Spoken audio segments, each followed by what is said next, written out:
Hi, this is Bob from Bob Johnson's Computer Stuff.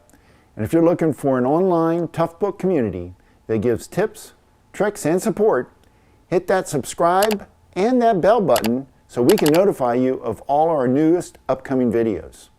Today, I'll be going through my 5 most common issues that I have with the Getac B300, so stay tuned.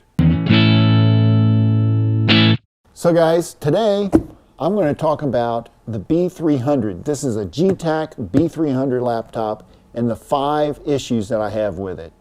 And I mean, it's a great laptop. I love the look and the feel of this laptop. It's fully rugged and, but there are some things. And number 5 on my list, the least important, is the touchscreen is not very responsive. Granted, you can use your glove on it and your finger, but it's just not responsive. Number 4 is the resolution. The resolution on the screen is only 1024 by 768. I think they could have done a better job with that.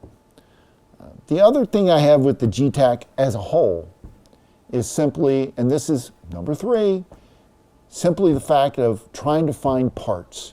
Trying to find parts for the Getac is really difficult. They're not as abundant as other models and makes, but I know Getac has a store that you're able to order parts on. They don't have all the parts all the time, but still a great laptop.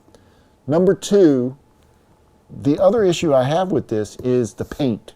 So the paint they use on this material rubs off real easy.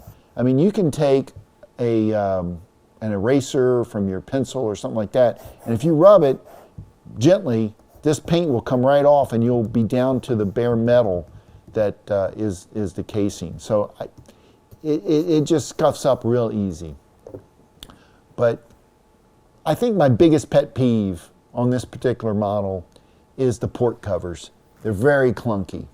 I mean, I understand it's ruggedized and everything else, but they definitely make it difficult to actually get into them.